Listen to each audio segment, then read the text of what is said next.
Frank Scarron, Grand Prix champion in Charlotte, beats some guy I'm next to in the booth in the finals. Yeah. And then Joe DiMestro, a player who's been playing competitive Magic for under a year and has qualified for 2 Pro Tours, and is top 25 his last Pro Tour, and has qualified for Pro Tour San Diego.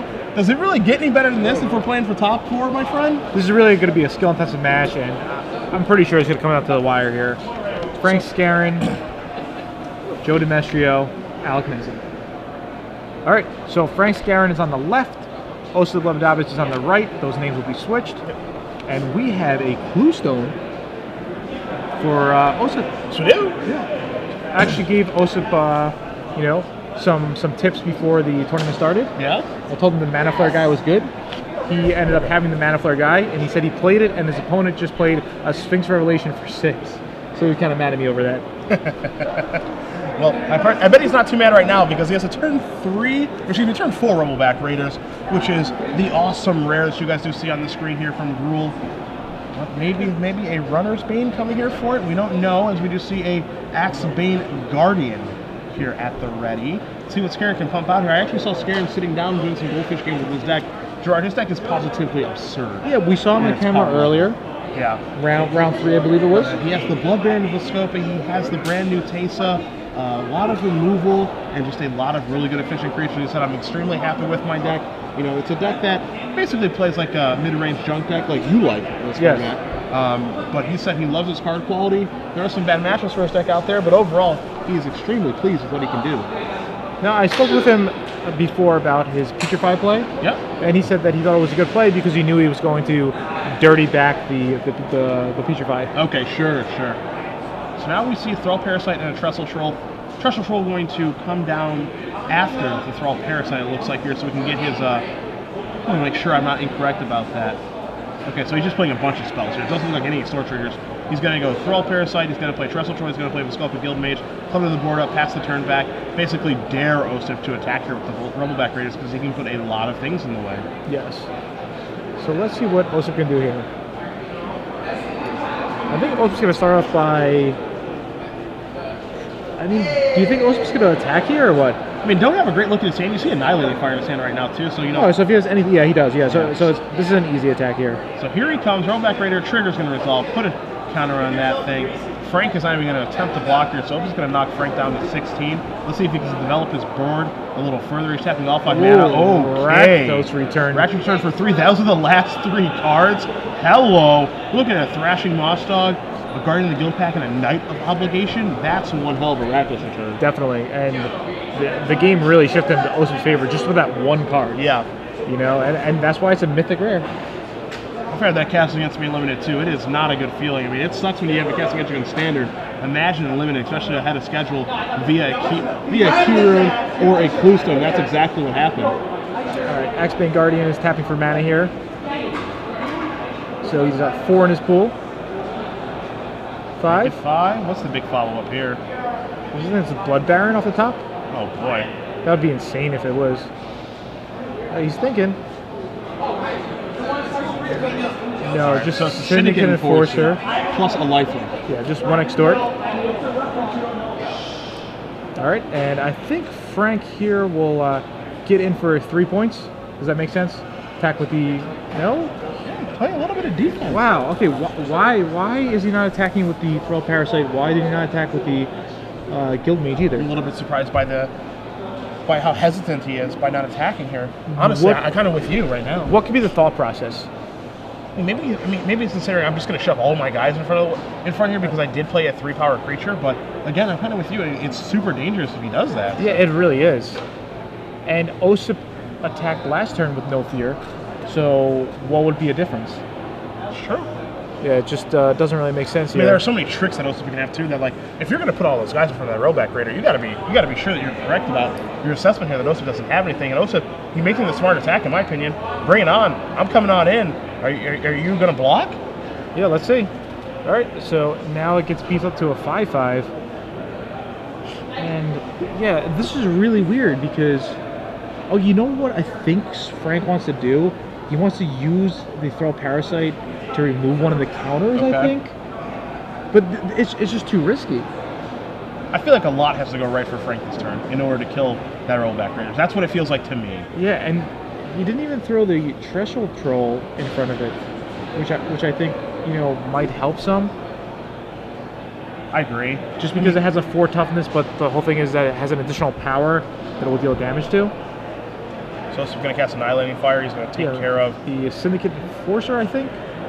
I'm pretty sure the Syndicate Enforcer. I think you want to take care of the more power, the one with the more power, right? Yeah, of course. Yeah. There's not much of a reason. Either way, it won't matter.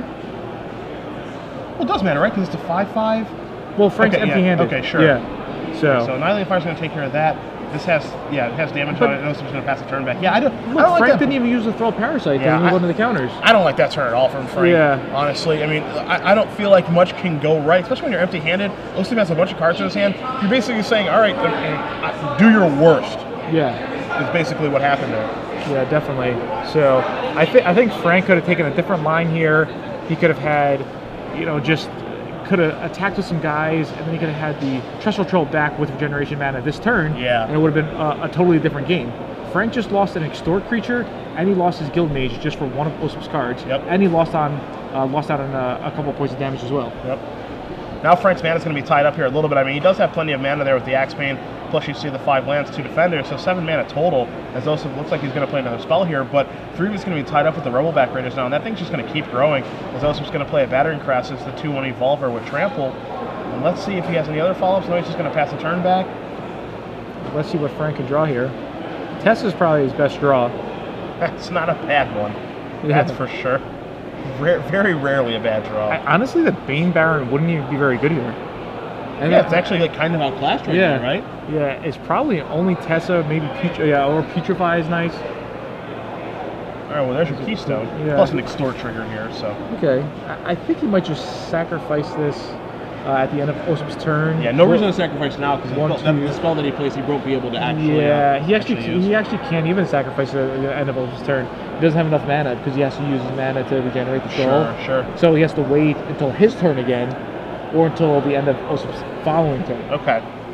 So, not the best spot for Frank. Osip adjusting his mana. He has at least 3, it looks like 3 cards, 3 spells. Yeah, you see Cinder Elemental in his hand for sure. Not sure the rest of the contents of Levidovich's hand, but you see in another attack here, up goes the Rebelback Raiders. Makes you wonder if maybe he has a Blood Rusher, anything like that, or he's just, all right, let's just keep doing this, let's just keep making my guy huge. He's going to follow up with Cinder Elemental, get that on the board, evolve the old Battering Crassus, make that into a 3/2 and pass the turn back. Frank, no activation of Thrall Parasite still, does not want to pay 2 life to remove that counter there from the Crassus or one from the Rebelback Raiders. So Scarin's going to draw a card here. Do you think he should be using the Thrall Parasite? Yeah, I really don't. No? I mean, 2 damage for a counter is a heavy investment, or excuse me, 2 life loss. Yeah, but you know, he could have still had the Extort guy around, so maybe if he did, that would have been a different story. Yeah, I mean, it's a different story then, but you know, with how the game has shaped itself now, I think that if Scarin does use that Thrall Parasite, it's just not going to be very good, as he's just going to pass the turn back yet again. Sure. Alright, so Osip draws for his turn. I think it was another spell. Osip's drawing pretty good so far. Why draw lands? Yeah. And there's 4 mana. There's a Corrosive Monitor. Alright, another Evolve trigger. Crassus is going to move up to a 4/3 now. And that thing grows pretty quickly. You can really get out of control fast. And a 4/3 Trampler is not anything to ignore. And it's actually going to come into the red zone along with the Raiders. That's going to get 2 counters now. So Rebelback Raiders is going to move up to a 9/9. Yeah. So I think Scarin's just going to block, regenerate. I don't think he wants to throw a guy in front of anything else here. Yeah. So there's your regenerate. Looks like a regeneration. So he's going to take 4 damage here. Looks like it. Scarin's going to move down to 11. Scarin down to 11. And Osip's going to pass the turn. At the end of the turn, Clue's turn is getting sacrificed. See what Scarin's able to draw. Remember, even though he's behind right now, he's got a lot of good cards to draw. As we said, he does. Teysa is one heck of a draw for Scarin right now, but he's also got a lot of other draws as well. I agree with you that the Blood Baron of a Scope is not the best thing in the world, but it certainly isn't bad. Yeah. With Trestle Troll holding down the fort on the Rebelback Raiders because it doesn't have evasion or trample or anything like that to push through, that? I mean, the rollback raiders might just have to hold tight on defense. Well, the main problem is that Cinder Elemental. Sure. So sure. it's, you know, if Osip wants to, he could just say, hey, I'll kill it. But now with Scarron being at such a low life, Osip could just send that Cinder Elemental to Scarron's head, and that would be it. So now we see Sewer Shambler coming to play on Scarron's side, plus an Extort trigger. So we're going to see a little drain, a little gain there for both players. Osip's going to untap those permanents. He's going to draw a card, see what he finds here. Okay, so he draws a mountain, which is actually fine. The more lands, the more damage from the Cinder Elemental. Yeah, and anytime you can get yourself in this situation, Gerard, where lands are good and spells are good, it's very difficult to lose because now lands are very good for Osip because, as you said, Cinder Elemental going upstairs is a very realistic thing. Definitely.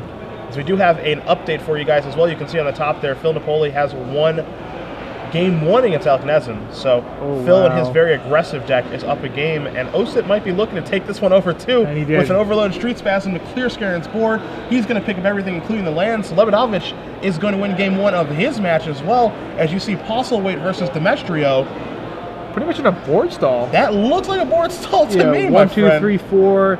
Looks like 4 creatures, a detention sphere on Billy P's side of the board. 7 lands. Yeah, a launch party in his graveyard. Yeah. A lot is going on. So, looks like we're going to cut that way. As you see Lebedovich and Scarron sideboarding.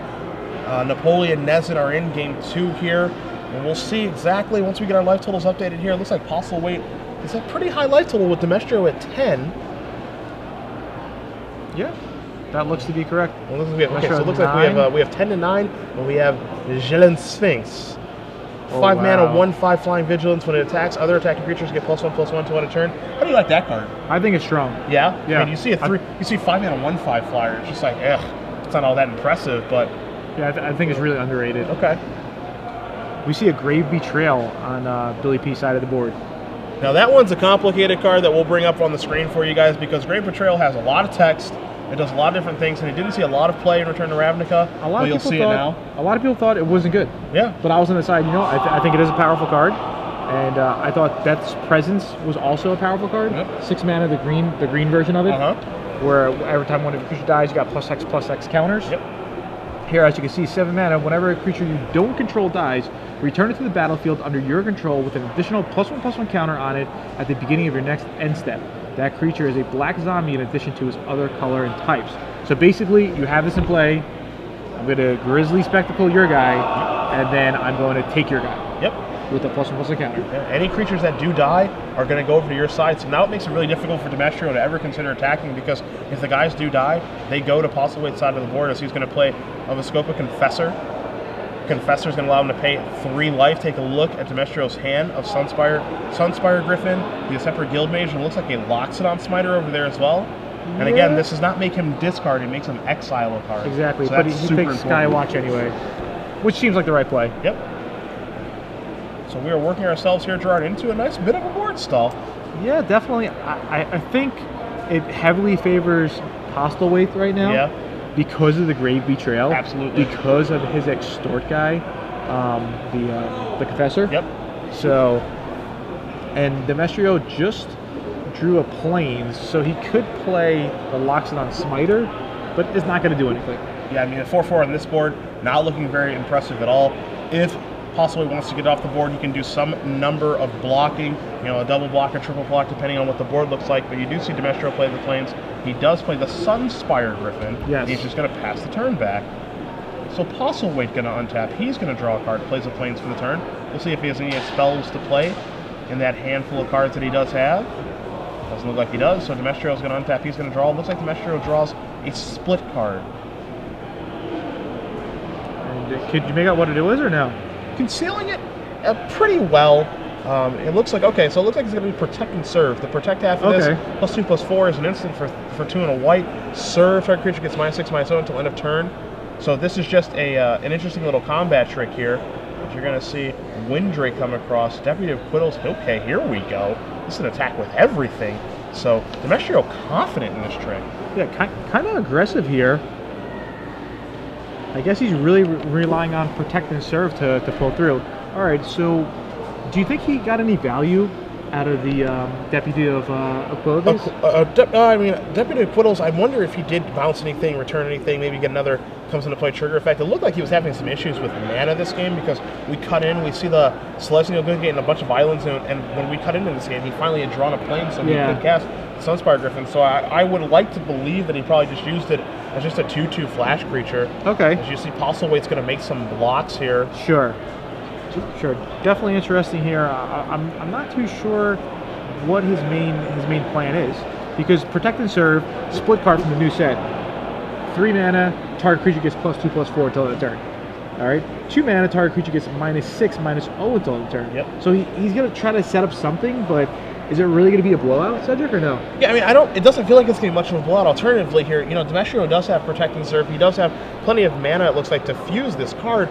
The question here is, Billy isn't cardless. Yeah. So as a result, Postlewaite can certainly have something to respond to Demetrio's play and re-blow him out. So this is a very aggressive attack here from Demetrio, because if anything goes wrong in combat, Grave Betrayal is going to make it like a much more severe punishment as a result. So you have to be very sure about this if you're Demetrio. Yeah, I mean, do you think Demetrio really thought out that attack? Because he really didn't gain anything from it. Yeah, I mean, he definitely wanted to get in there and clear some things out of the way. I mean, once he drew Protect and Serve, he analyzed the board a little bit, and then he, for lack of a better term, served on in. Yeah. Now Postlewaite's going to draw a card. It's a lot of mana. 7 mana? What is this? Maybe a 6-drop with Extort? Okay, yeah, that's exactly what it is. So it's a separate Skywatch plus an Extort trigger. Postlewaite going to go up to 5. Demetrio going to go down to 7. We'll see if Postlewaite's going to make any attacks here or not. Well, Postlewaite just got in for that 1 damage. He tapped on the... Sure. Yeah, so it's just... Next turn, you're right, he's probably going to set up a big attack. Try to end the game as quick as possible. Yep. So what can Demetrio really do here? He can add to his board a little bit. We know he has that Locksmith and Smiter still in hand. That's going to come into play, but I don't think that he has any good attacks, and he does just pass the turn back. So Postlewaite's going to untap. He's going to draw. We'll see what he can find. I see an island in his hand, I think. Can Billy attack? Billy could swing in with... what happens if he swings in with the Skywatch? Right? If he swings in with the Skywatch, you see a Windrake there. You see the Concordia Pegasus, Sunspire Griffin. I mean, this is a situation, right, where it can get double blocked. Alternatively, I think Demetrio would be more than happy just to take the damage because it's not a lethal attack. Yeah, I think Billy should probably attack with a... No, he doesn't want to attack with a Skywatch here? Would he just lose in the backswing? 1, 2, 3, 4, 5, 6, 1, 2. So he would if, I guess Billy just has nothing in hand. Yeah, and Demetrio, I mean, alternatively, Demetrio draws like a bounce spell or a trick or something like that, he would lose even worse. And I think that, you know, Postlewaite just sits here, hopes to outdraw Demetrio in the mid to late game, which is where we're at right now. I think that going for it there is very, very aggressive. Yeah. As Demetrio is kind of talking to his teammates right now, saying, "Do I go for this right now? I can go for a big time attack and try to end the game." If Billy has nothing, Billy will lose. If Billy has anything, it's pretty much an auto win. Yeah, because 5 damage is going to come through. Yeah, exactly.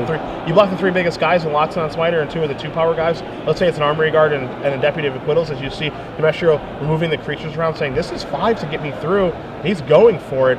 And he has nothing. Wow. Have anything? He has nothing. He's an Island Swamp in hand. So Demetrio goes for it. It works out. So Demetrio is going to win this game. He's going to put him up a game, as you see on the top as well. Nezin, Napoli, 1-1 right now as well. So we'll see what match we're going to cut over to here. But Demetrio does give his team a leg up in a match. Yeah, very interesting lines of plays there. I guess if Billy did attack with the Skywatch, well, certainly not then. Well, I mean, as a semi bluff there. So, because if he had nothing, he was just dead on the backswing, as we saw. Sure. So, by attacking, it might lead to something more like, oh, he must have something, and maybe he has something to actually kill me. Yeah, on the flip side, right? Demetrio has to go for it on that attack. You know, he has to, you know, have the courage to get in there with all of his creatures and hope that Billy doesn't have a trick. Yeah, I mean, but he knows the longer the game goes, probably the less percentage chance he has to win. Okay. So we cut back in here to Levidavis versus Scaring. You see Levidavis' board. He has a Dead Bridge Chant. He has an Adaptive Snapjaw. You see a Trestle Troll, a Clue Stone, We got a new beater out there too. That green guy down there. We'll find out what that is in just a 2 second. mana, 2/2. Okay. For 6 mana, it's +3/+3. Okay. So it turns into a 5/5 beater. Okay, sure. Yeah. And for Scaring side, you see a Axebane Guardian, you see a Dread Mangler, and a Greenside Watcher go along with a Cluestone down there. And now you see the Crawler Warrior, the Insect Warrior there. So that one gives the beatdowns pretty well too. It starts as a bear, gets a little better as the game goes longer. Sure. So again, this position looks pretty strong for Osip. Osip Lebedavich on the right-hand side of your screen. It looks pretty good for him. Yeah, I mean, it looks okay. One thing you can see in the graveyard as the Cluestone is broke there for a new card is that Scare had a Profane, Purge the Profane. Yep. And so that means it probably got 2 pretty good cards for Osip. But again, Deadbridge Chant is going to have the opportunity to take this game over right now. Yeah. So looks Osip has about 10 cards in his yard. Yep. So we roll a die. Osip, take a look. Force going to come into play. Excuse me, going to go into his hand. Yes, exactly. If it's a creature. If a creature comes into play, I apologize. Yeah, perfect. So Osip just needs to bash in again. Why not, right? They can't stop, won't stop. Yeah. What is Frank really going to do? Osip has a bunch of mana. He's able to activate it. He's able to pump it up, which he does this turn. Frank takes the damage. Osip's second main phase plays Centaur a Forest. Herald? Yeah, and plays a Centaur Herald.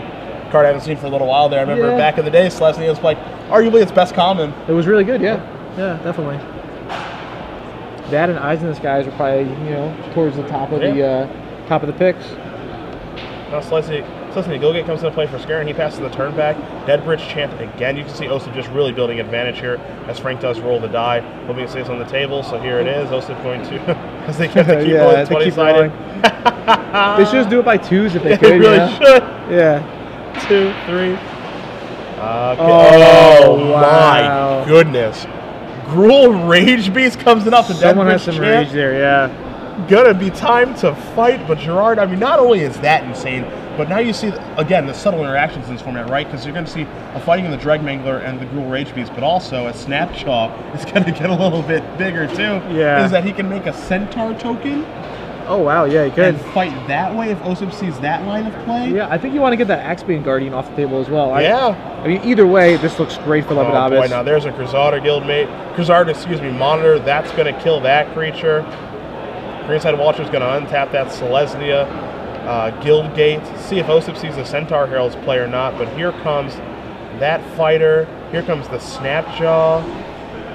Unbelievable use of the Deadbridge Chant. I mean, I think Deadbridge Chant's got to be one of the better cards in Limited, right? Oh, especially definitely. if you can get to this state. Yeah, I would say it's an easy first pick. Just a super high impact card, very powerful. Again, you know what could happen to it though? Starts with an N. Ends with a Naturalize. And ends with Naturalize, all right. So what can Frank do here? I mean, we know his whole deck, right? Tessa's not going to save him now. No. He's going to need... He's on 5. I mean... Looks really tough for him. A Merciless Eviction would be awesome. I don't think he has it in his deck. Yeah, I'm pretty sure Frank doesn't have that in his deck. We know he has Tessa. We know he has Blood Baron. I think there's a cap of number of broken rares you can have in your deck. Yeah, there's a rule. Yeah. So Frank with a lot of lands. 8 lands plus the Axebane Guardian. Already cashing his Cluestone too. Yeah, he did. And Frank's taking a look over. I think Osip just shrugged. All right. Can you survive? Yeah, I think Osip feeling pretty good. I mean, hard not to, right? You hit a Gruul Rage Beast off a Deadbridge Chant activation. It's pretty hard not to feel good. Yeah. It looks like Frank was asking, maybe Joe Demetrio was asking Frank, Scarin, should I keep my hand or not? Should I mulligan? As Frank is looking into his graveyard, kind of considering his options here. Not sure what he can do to get out of the situation, but he is starting to tap some mana right now, so he must have something that's useful. He's going to scavenge in response. Oh, Osip sees it. Yeah, I'm going to blow that up. Centaur Healer and Rage. Going to put a Centaur into play. Rage Beast activation. Those guys fight. Pass it back. I think Frank just wants to roll the dice one more last time. Yeah. Just like that Journey song. Roll, right? All right, let's see what happens here. He's put a ridiculous interaction too, because Centaur's Hero goes to the bin, and you can potentially get it back with the Deadbridge Chant. That's really sick. Yeah, I'm not passing that card if I open it. Yeah, don't pass it, please. Forest. Forest. Osip's going to untap, swing with everything, and I can't imagine that he just doesn't. like a Druid's Deliverance could buy him another turn. There's a new fog from Dragon Maze, which gains you 1 life also. Sure. For each creature. So. Yeah, but I mean, if you're scaring here, you just say, you know what? If you're gonna kill me, then kill me. There's no reason for me to concede the game. Yeah, that's fair. So here's tapping 3 mana. All right, so this is the white card here now. What is this gonna do? This is the one I just said. Okay. Yeah. It fogs and I'll gain 1 life for each creature in play. Okay. So there it is. You gain 1 riot life. Control. Okay. Yeah. 1 life for each creature your opponent controls. Gotcha. But it's each creature in play because Frank has 0. Yep. Yeah. So it buys him another turn. I think Frank just would have conceded otherwise if he had nothing. Yeah. You know, it's Frank basically saying, yeah, it's better than nothing. Yeah. I wonder why Frank boarded it in. Maybe he thought it would just be a blowout. And the way that he got beat down game 1. Yeah. I mean, could be a little tricky blowout there. You never know. Yeah, I think it's an alright card. There's a bunch of mana. There's a Tessa. There's Tessa. Yeah. It's just I don't think it's going to cut it. I mean, it's a great card. Vigilance Protection for creatures. Whenever a creature deals combat damage to you, destroy that creature and you get a 1/1 white and black spirit token. But again, I don't think it's going to cut him. He is at 11. Yeah. So look how things line up here. 3/3, 3/3, 5/5, 7. Yeah, it's just one too many guys. Yep. It's funny to me that Tessa could have actually potentially saved him. Yeah. He's going to get the keystone, or excuse me, the clue stone back. I keep messing up Kiru and clue stones. All right, and Frank just scooped it up right there. So Lebedovich is going to win the match. His team up 1. Yeah. The team of Napoleon, Lebedovich, and Postlethwaite currently up a match here. As you see, Napoleon and Nezin are in game number 3 in their match. We'll see which one we're going to cut to for you guys here. As you also see, Demestrio and Postlethwaite beginning to do a little bit of battle as well. Looks like we're going to cut down to the Demestrio versus Postlethwaite game. And this is really important. Because, you know, not take anything away from Napoli or Postlethwaite, but, you know, Osip is a Pro Tour champion. Yes. And he finishes match first, meaning he gets to help both Napoli and Postlethwaite. Yeah, get in there. Yeah, I think that's probably was the main reason to put him in the middle. And we cut into Napoli here, trying to Blood Rush with the Scorch Walker on a token. A bunch of things are going to die that we're cutting into. You see a Hover Barrier and a Clinging Anomalies there for Nezin. He's at 5 life, Napoli at 28. So we're walking into what looks to be a bit of a bloodbath, but we also just saw a lot of creatures on Napoli's side die, and it looks like he has only 1 card left in his hand. So maybe he's not doing as well as it looks, even though it is 28 to 5. All right, let's see if Nezin could, you know, come back. It looks like he pretty much stabilized. Yeah. So right now he has to survive and then take control of the game. I wonder what the last card is. If it's something good, Napoli could just be in great shape. Absolutely. If it's something mediocre to bad, he's going to be in a lot of trouble here because Nezin does have those 2 defenders out. Hover Barrier, one that can block flying as an 06. The Clinging Anomaly is currently sitting at a 2/5 at the ready to block any ground pounders. So Nezin has his defenses up right now. So maybe Napoli needs something like an explosive impact to finish the game off. Because now you do see that new enchantment in Runner's Bane knocking down the Skyjack. See what Napoli draws. I think Phil Napoli has a split card in his hand. I think I saw a split card too. You did, right? And you know what? When I was looking around, I think it might have been a catch and release. Oh boy. Yeah, so that could be a really big blowout. Catch and release. Catch, it's the blue-red side. Is it side? Gain control of target permanent until end of turn. Untap it. It gains haste until end of turn. Release side, 6 mana. Each player sacrifices an artifact, a creature, an enchantment, a land, and a planeswalker. So that might just be a blowout if that's the card we think it is in his hand. And that's the approach here from Nezin, looking to take down the Sunspire Griffin. Now you do see among Napoli's lands, he does not have a blue source yet for the catch release. Sure. Also, to fuse those together, it costs 9 mana, so he's a little ways away from that. But He could always just play one side of it. That's true. It might be a Turnenberg. Oh, you know what it is? It's a Turnenberg. That's what it is. So is it just for the burn half? Yeah, I believe well, so. That's, okay. Yeah, it is a turn and burn. That's a chaos imps. Yeah, I think he had catch and release as well. Okay. But I think he's free rolling off like a steam vent, maybe. Sure. You know, that's definitely a possibility. Chaos Imp might be trouble. So we're looking at 6/5. It's not unleashed. It can play defense, which is more important for Nezen right now. Sky Knight Legionnaire is the draw for Napoli, as we are getting radioed in right now that Huey Jensen, Owen Turton will end Reed Duke have one, so they'll be playing in the top 4 this evening. Owen with back-to-back top 8 performances. Yeah, awesome performance this weekend by him. Here comes Sky Knight Legionnaire, hover barrier. You're gonna block. You see Phil has Swift Justice in his hand. And turn and burn. Here comes the Chaos Imps. And now, oh my goodness. Wow. So now here's a Black Primordial as well. So Nezen's deck is a very just a control deck. Yeah, it is. If he can ever get there, you see the walls here. If he's ever able to stabilize the game, he has these insane threats to play, like a Chaos Imps, like the Primordial, getting back to Sunspire Griffin, and now Napoli's deck, which is, you know, this aggressive red-white Boros deck. How much reach does he have to get himself out of this situation? Okay, he could draw a Cinder Elemental. It's a good start. So that's one right there. Mugging will not cut it. There's a Vassal Soul. Let's see what else he could do to pull out of this game. It's looking kind of slim here.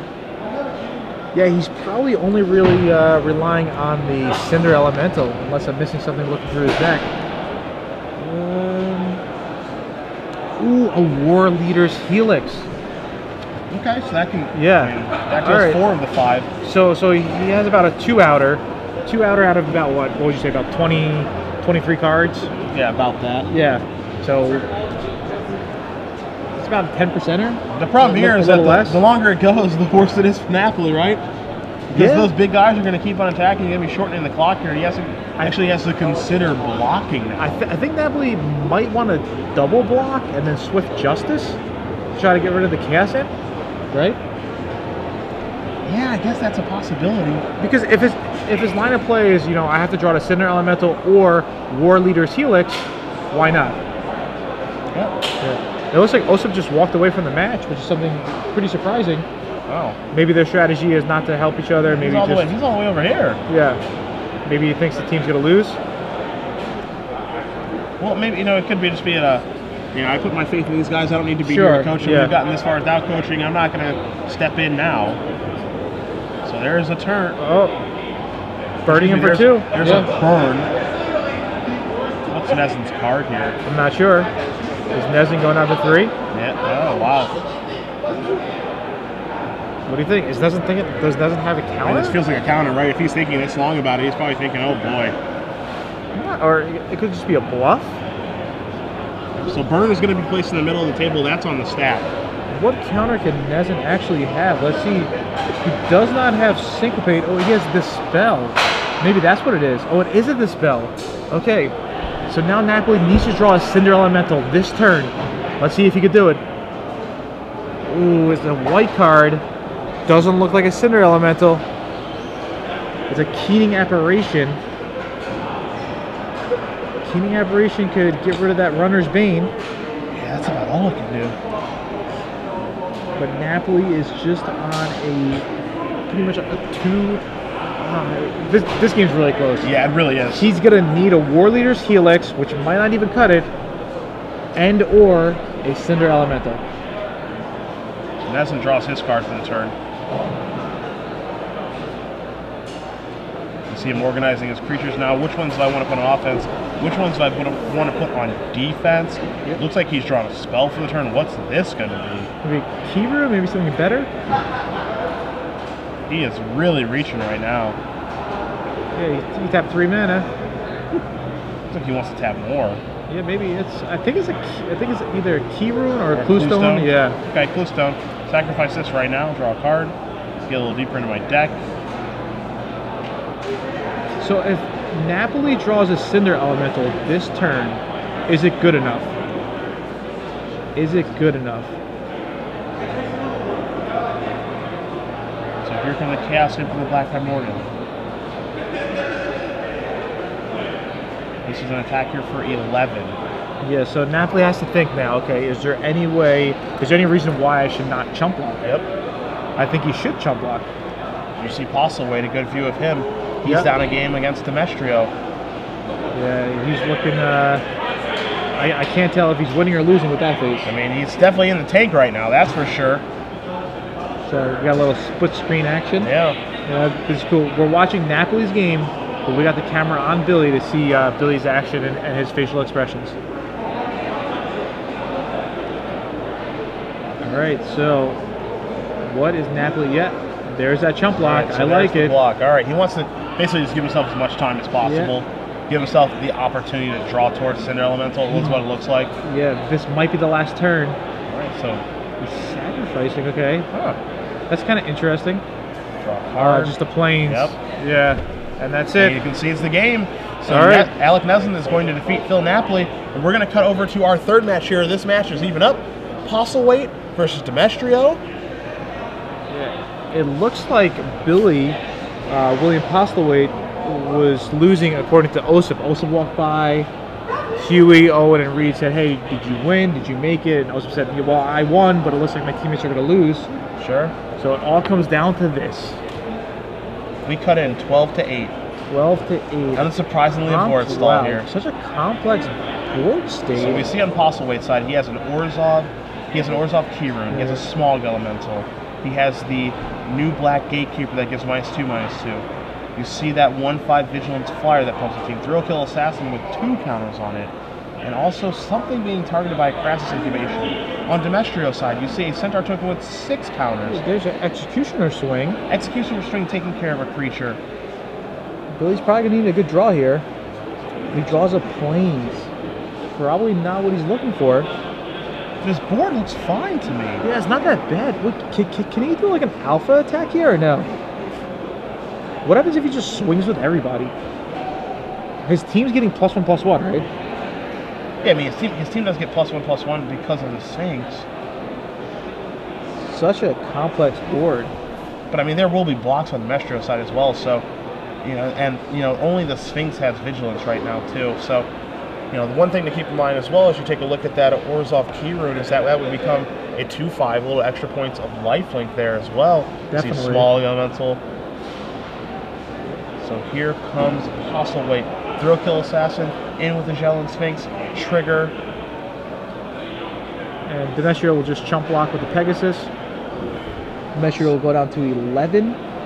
Seems like a step in the right direction if you're Postlewaite, right? I know Billy has a 1 land, 1 spell in his hand. Now remember, there is only 13 minutes left. If William Postlewaite happens to win this game, Tick-tock goes the clock. okay, Postlewaite team is most likely to make it. They have higher tiebreakers. So Postlewaite only really needs to win this game to move their team into the top 4.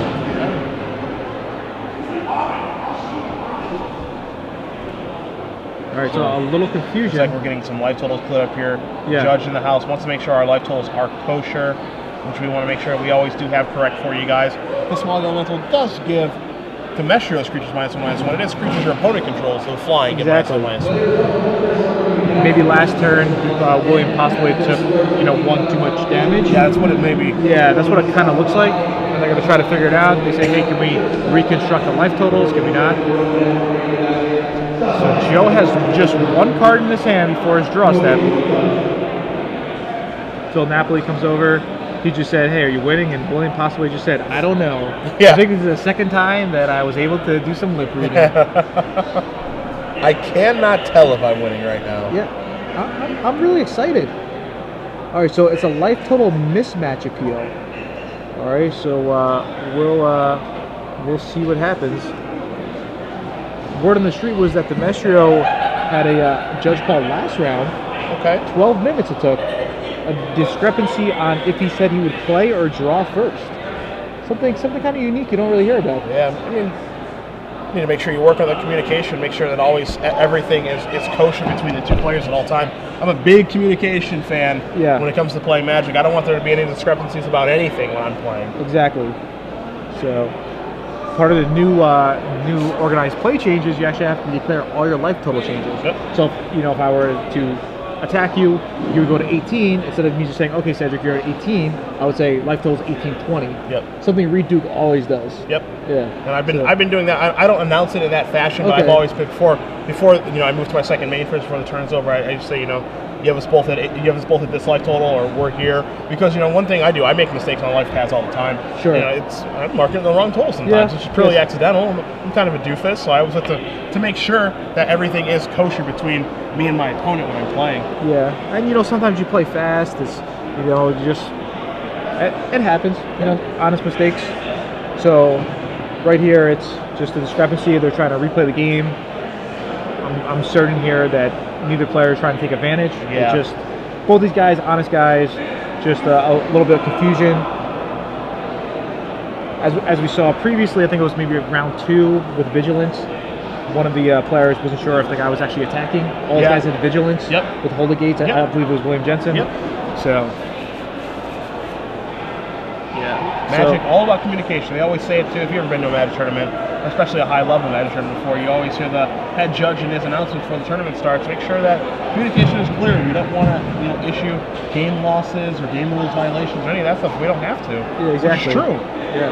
Well, 2 awesome teams, 6 awesome guys, 6 honest guys, just playing it out for top 4. Yeah. It's be really exciting if they do draw here, because their tiebreakers. Look at it, about 1.5%.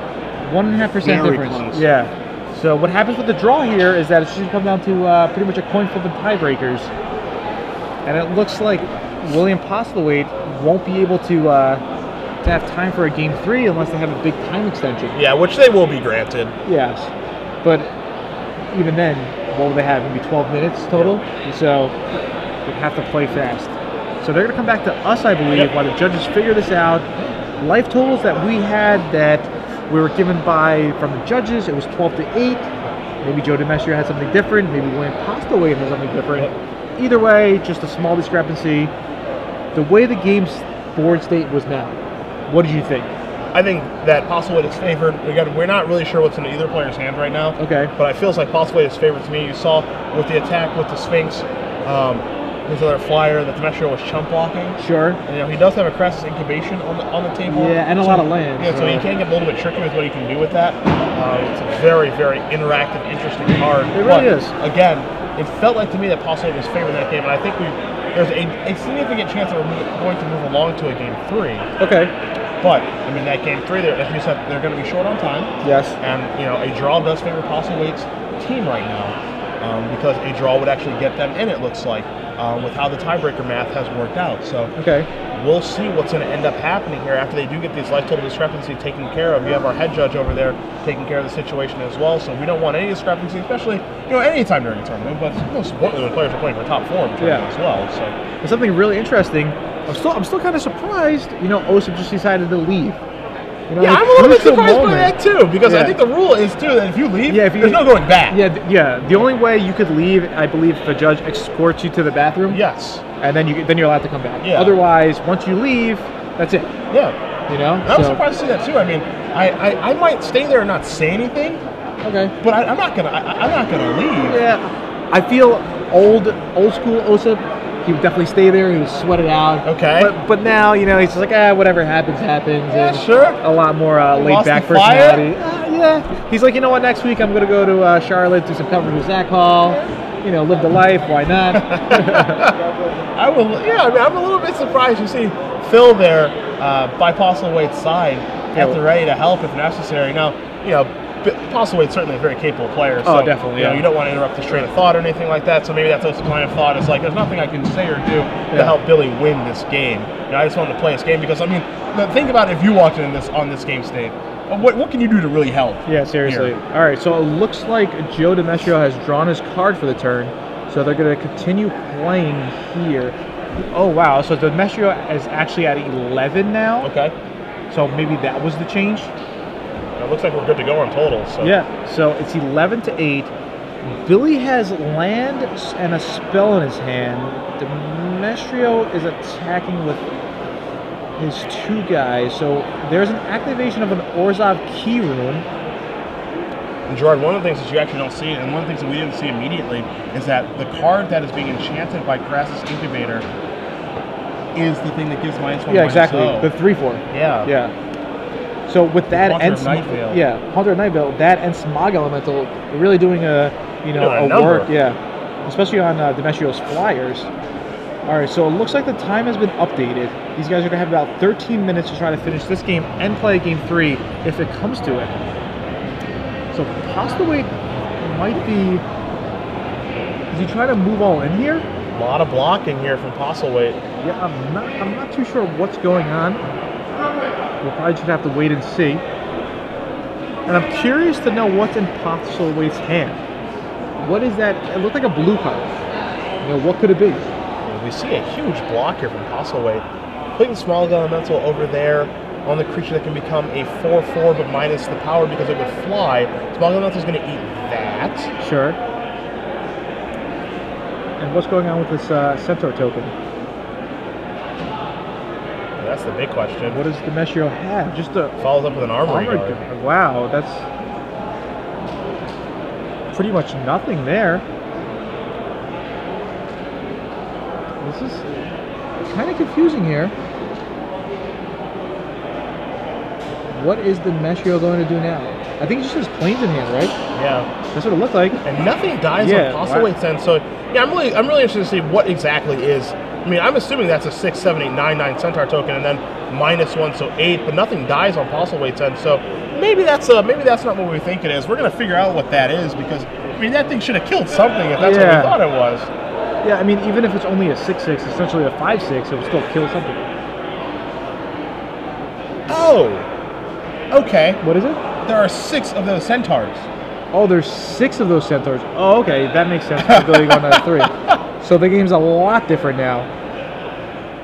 I'm assuming it's a 9/9 out there, but no, there Yeah. are 6 centaurs on the table. Okay. So this game looks way better for Demetrio now. Yeah. Now those are 2/3 centaurs because of the Haunter of Night Veil. Yeah, we should. But that's there we go. Yeah, that would definitely help us. Help Yeah. us do our job a little bit better. 1, 2, 3, 4, 5, 6. Yeah. All right, what's in Billy's hand? So there's a chump block. Demetrio's going out to 10. Billy plays a land. He's starting to tap some lands. It's a good sign for him. Sin Collector. Sin Collector, just the planes. All right, so Billy now has 5 blockers. It's 5 blockers that they don't all live. Sin Collector would probably have to bite the dust here, but he does have 5 blockers. All right, I think Demetrio just draws another land. Activate the key rune. Postlewaite gonna make some blocks here. Yeah, let's see what. Yeah, I'm pretty sure that he just has to put 1 on each to be able to survive here. So he'll go down to 2. Does that make sense? He takes 1 from the armory guard. The armory guard is coming in as well. And then the life link. So here's what ends up happening, right? The centaur is a 2/3. The armory guard is a 1/5. So he's going to take 3, but the lifelink's going to take him up to exactly 1. So he's going to be at 1. Yes. And Demetrio's going to lose 1 centaur. All right, so Postlewaite's going to have to top deck something here. He needs something good. I'm not sure what it could be. Demetrio just draws another land. Yeah. So he can possibly attack for the win here because his guys get. As he's gonna, you see, yep. So now you see Demetrio saying, "All right, so am I supposed to bring back this Crassus incubation? And if I do that, to put it on his Sphinx, the Haunter gets +2/+2 because of the incubation." 3, 6. So if he blocks the biggest one, it's 4, 5, 8, 10. Yes, it's lethal. Did Postlewaite just win this game? 5, 6, 7, 8. How are you saying lethal attack? 2 counters go on the Haunter. Okay. And so he puts the incubation on the Sphinx. On the Sphinx. Okay, so he's the biggest guy is the 5, so it's 3, 6, 8, 9. Yeah, so it's 3, 4, 5, 3, 4, 5, 6, 7, 8, 9. Yeah, so it looks like he's 1 short. Okay, wow. So Postlewaite needs to draw something. Maybe Detention Sphere. Maybe we get a shot of Postlewaite's. There's the incubation you see on the screen. But now again, 1, 2, 3, 4. Postlewaite only with the 4 blockers. Yeah, 4 blockers right now. 4. Postlewaite's shaking his head here. He needed to draw anything, and it looks like maybe he didn't. As you can see, Phil kind of Kind of disappointed there. Possibly to move into attacks. It's not looking that good. He's counting to make sure. He has 1, 2, 3, 4 versus 5. Is he a point short? It looks like 3 from Song Elemental, 3 from Throw Kill Assassin, that's 6. 2 from the Gatekeeper, that's 8. 1 from the Key Rune, that's 9. 9 is not 10. Yeah. So 1, 2, 3, 4. So possibly just needs a blocker. He needed to have drawn a creature here. Yeah. Creature or removal spell. Let's see. Demetrio has to take this damage. Alright, Hostile Weight. Beats in. Demetrio goes up to down to 7. It passes the turn. So last time we saw Hostile Weight do this, He had nothing. he had nothing. Yeah. Really a close game. You cannot see his hand. So Demetrio doing the math. So it's pretty much just maybe a bluff. Maybe he could be trying to trap him. I couldn't really see with what. If I possibly mean, a card like Riot Control does it. yeah. If I mean, possibly it makes it possible. I mean, possibly would attack with more guys probably if he had Riot Control, but maybe he doesn't want to tip him off. Because now you're going to see Demetrio return the Crass Incubation, 2 counters onto the Sphinx. Demetrio going to untap, he's going to draw. Sure. If possibly had something like a launch party, he just would have won the game on his turn. So as you can see, Scarron, Nezin, and Demetrio huddled there, discussing the play. Demetrio puts the Crass Incubation onto his Armory Guard. He has enough mana to pick it up, put 2 counters on his own guy. Then place it on one of Possibly's guys. So now this guy is bigger. It has Vigilance. He gets in with everything.